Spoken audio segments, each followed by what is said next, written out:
I want a new OPZ, and these are the features I'd like it to have. Freebie. Hey, how's it going, everybody? Welcome to Freebeat, where I post new music-related content every single day, so if that sounds good to you, hit that subscribe button, ring that notification bell. Today's patron shout-out goes to Jambot. Thank you so very much for the support. Let's get started. So this is the Teenage Engineering OPZ. It is my favorite groovebox that I've ever owned, and one of my absolute favorite pieces of gear in general that I've ever owned. Now, if you're unfamiliar with my journey with the OPZ, I have retired it from my channel due to the fact that, well, it's really bent, and basically most of the white keys, double trigger, triple trigger, or just don't play at all. I believe it's this particular G key right here is really bad, which we'll get into that later. But that being said, it did serve me very, very well for 2 years, and I want another one. I want Teenage Engineering to make a sequel, an OPZ2, if you will. And I've compiled a list today of 5 features that I want them to add to a hypothetical OPZ version 2. So first of all, this one's probably going to be obvious, and it's something I think we all want: better build quality. I mean, look at that. Come on, this is a $600 device, and that should not be happening. The encoders pop out too. People seem to be really concerned about that. I don't really mind because you really have to be trying to get them to come out. I'm sure there's exceptions out there, but yeah, I don't mind the encoders. But the physical build quality and the fact that after only 2 years, that's happening. I'm not on an arpeggio track or anything like that. That's just supposed to be a solid tone. This key works well. This is what it's supposed to be.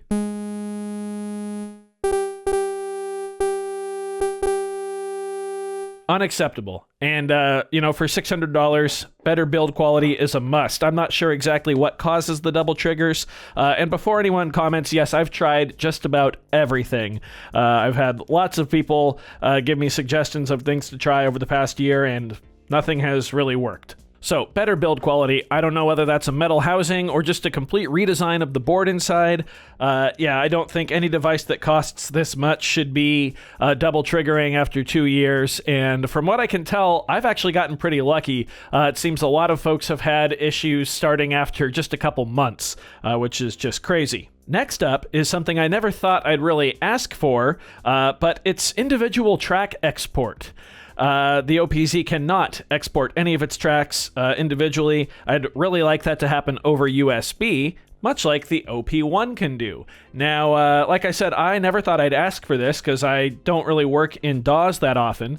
However, when I was working on my OP1 album, I found it really, really powerful to be able to start a track and get a couple sections down, like out on the couch or something, you know, with the OP1, and then export those tracks individually via USB into Ableton and finish the song there. I think that would really, really kick up the OPZ's power. You know, given its size, you can take this and play with this anywhere. And being able to then go home and export those tracks into your DAW and finish them into, you know, a proper song would just be a great feature, and it probably wouldn't be that hard to implement either. Okay, feature number 3 that I want is full resolution sequencing no matter the length of your pattern. On the OPZ, you can actually set pattern length between 1 measure and, well, I think 9 measures, but I frequently will set it to 8 measures. However, the resolution of the sequencer will scale with the patterns. So if we just have 1 measure long, these are 16th notes.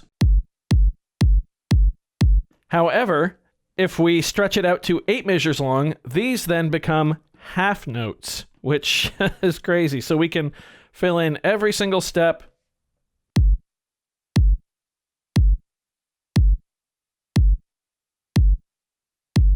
And what's funny is I know that the resolution exists because if we keep our pattern at 8 measures long, we can actually live record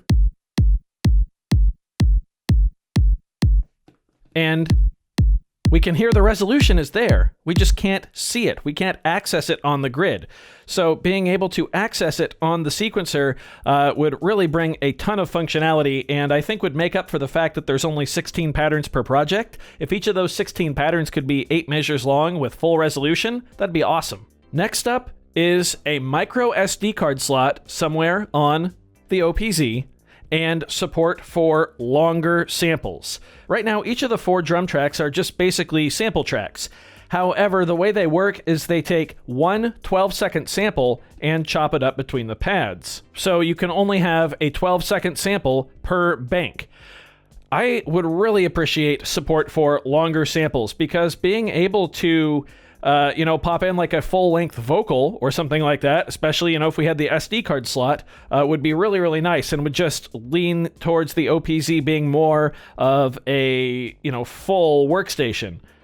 Now, I know that might not have been Teenage Engineering's intention, but this is my wish list, so yeah. Also, an SD card slot would probably mean storage for more than just 10 projects. It would mean more sample storage, of course, more preset storage, and it would just generally be a good thing to have on the OPZ.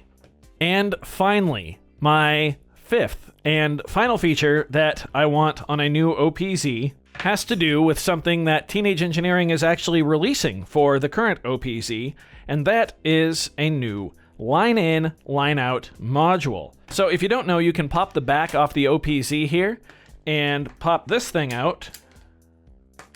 And this is actually a slot for a module that you can put in, and they make several different modules right now, and it adds added functionality to the OPZ. And Teenage Engineering just announced a new module that actually gives you not only support for traditional MIDI in and out via 3.5 jack to 5 pin, as well as pocket operator sync support, but this module also has a dedicated line in and a second, in addition to this one, line out jack for audio.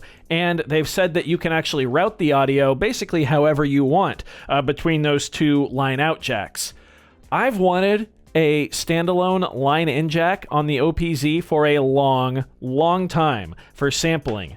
It's one of my absolute favorite features of the OP1.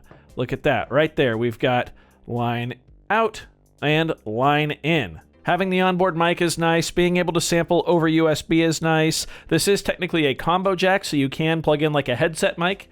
In fact, Teenage Engineering makes one, but a separate line-in jack would be great. I think that module, or at least the functionality of that module, should come baked into the OPZ. For $600, I don't think it's too much to ask. So there you have it. That's my feature wish list, if you will, if Teenage Engineering ever decides to make an OPZ version 2. I want better build quality, I want individual track export, an SD card slot with support for longer samples, full resolution sequencing-wise for patterns of any length, and a line-in type jack or module included. I don't think those wishes are too much, and I would gladly pay $600 for a device that had all that built in. Clearly, I paid $600 for this one, so yeah. I do hope you enjoyed this video. If you did, be sure to leave a like on it. If not, you can always leave a dislike. Doesn't hurt my feelings, just makes me try that much harder next time. Either way, be sure to hit that subscribe button, ring that notification bell. New content every single day. Thank you all so very much for being here. Thanks for watching. We'll see you next time. Bye.